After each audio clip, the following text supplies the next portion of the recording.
Bonjour, aujourd'hui je vais vous raconter le film Dangal, film d'une durée de 2h41 sorti en 2016 et ce film est issu d'une histoire vraie. Un papa qui n'arrive pas à réaliser son souhait quand lui il était jeune et qui va essayer de le faire par l'aide de ses enfants.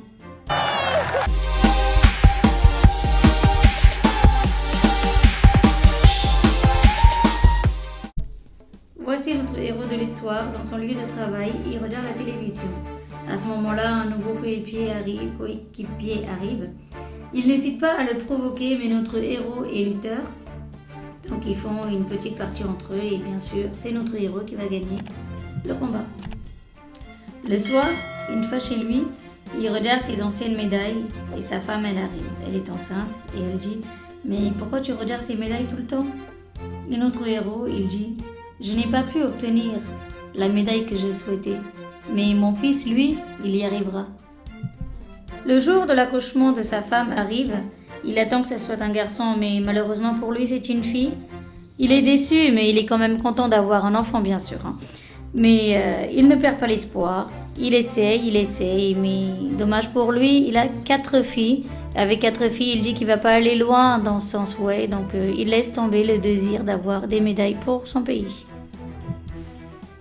Les années passent. Lorsque le héros rentre du travail, un jour, les voisins sont chez lui. Il s'est dit, tiens, qu'est-ce qui se passe ?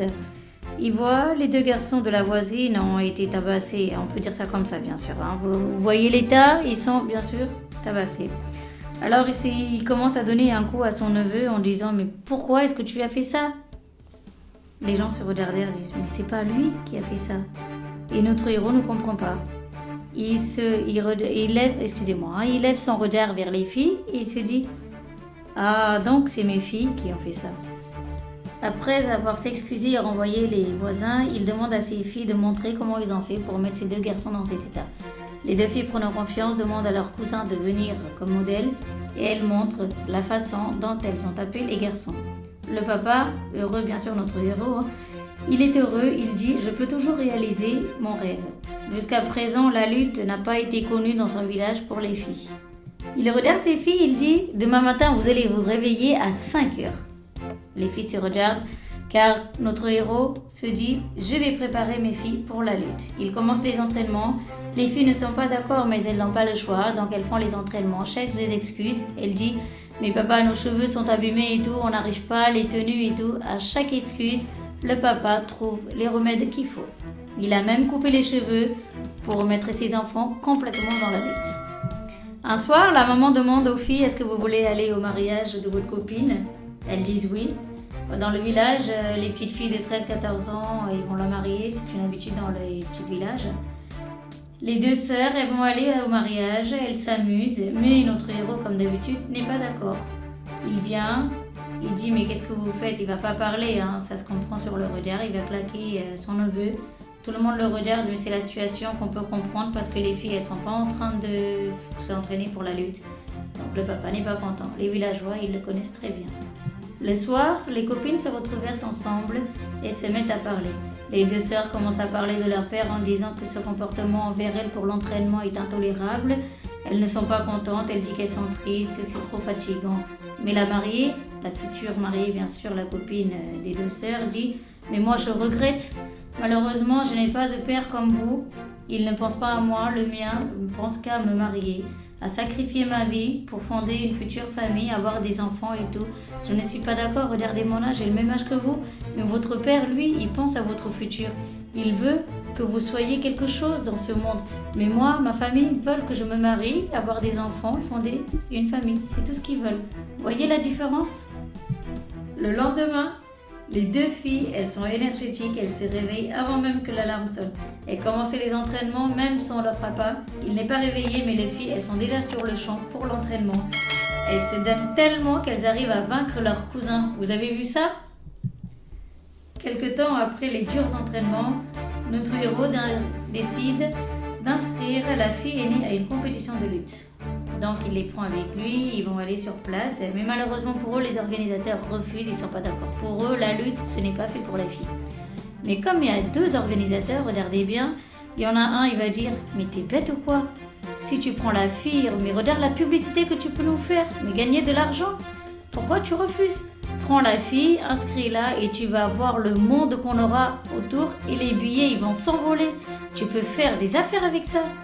Le combat commence. L'arbitre demande à la fille de choisir son adversaire. Elle, bien sûr, comme on le sait, elle va choisir le plus costaud. Elle se défend tellement bien que les gens qui se sont moqués d'elle au début commencent à l'applaudir et à l'encourager. Elle joue tellement bien, les gens ils sont contents, mais malheureusement pour elle, elle va perdre. Elle perd le combat, mais comme c'est une fille et pour la récompenser, elle va avoir une somme d'argent plus élevée que les autres. Même le gagnant, il n'a pas reçu autant d'argent, c'est vraiment une récompense pour elle. Elle donne ce billet d'argent à son papa qui s'excuse en disant « Je suis désolée papa, je n'ai pas pu gagner » et le papa, il dit « Il n'y a pas de problème ma fille ». Le soir, elle n'arrive pas à dormir. Elle va voir son père et demande c'est quand le prochain combat. Notre héros, lui, il comprend que sa fille commence à s'intéresser dans la lutte, donc il l'inscrit dans d'autres combats. Et la fille, elle va gagner les combats l'un à la suite de l'autre. Elle est respectée dans les écoles, partout où elle va dans la rue, partout, mais vraiment partout. Regardez, l'école va l'appeler, ils vont dire, mais regardez, c'est notre élève qui participe. Vraiment, elle est respectée. Et la petite sœur, elle va gagner tous les combats, comme sa grande sœur. Par la suite, elle gagne le niveau national, mais son papa, lui, il dit, ça suffit pas, puisqu'il faut que tu participes à la compétition internationale et surtout gagner la médaille d'or. Pour participer à la compétition internationale, il faut s'inscrire dans une école sportive dédiée pour ça. Donc, la fille va demander à notre héros « Papa, il faut faire telle procédure pour participer à l'international. » Et le papa, bien sûr, il va donner son accord.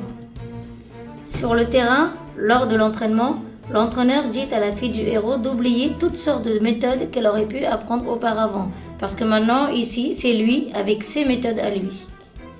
Elle aussi commence à changer ses habitudes petit à petit. Les entraînements trop serrés de son père, les manières d'élever très strictes, elle change de direction. Un jour, elle rentre chez elle de l'entraînement. Elle souhaite apprendre ses nouvelles méthodes à sa petite sœur. Notre héros, lui, regarde et critique sur les erreurs. La fille, ça lui plaît pas et les deux commencent à s'affronter. Le combat commence entre le héros et la fille. Malheureusement, notre héros, il perd. Celle-ci croit qu'elle a réussi à vaincre son père grâce à ses nouvelles méthodes apprises avec son coach. Mais notre héros, lui, a une santé fragile et c'est à cause de ça qu'il a perdu contre sa fille. De retour à l'entraînement, elle laisse de côté les méthodes apprises avec son père. Elle change de méthode grâce à son entraîneur. C'est dommage pour elle, vous allez voir par la suite ce qui va se passer. À cause du changement de méthode, elle ne parvient pas à gagner les différents combats dans différents pays. Les défaites s'enchaînent. La petite sœur aussi rentre dans l'académie pour la médaille du pays. Contrairement à sa sœur, elle ne veut pas laisser les méthodes acquises avec son père, ni ses manières, ses habitudes au quotidien. Elle reste telle que chez elle avec son père. Suite aux défaites, la grande sœur n'est pas bien. Et en suivant les conseils de sa petite sœur, elle décide d'appeler son père pour lui parler et demander conseil. Par rapport à ça, son père décide d'aller à sa rencontre. Une fois sur place, notre héros commence à entraîner ses filles à sa façon. Aussi, il prend le temps de regarder les enregistrements de sa fille pour voir les différents adversaires et les différentes manières de combat.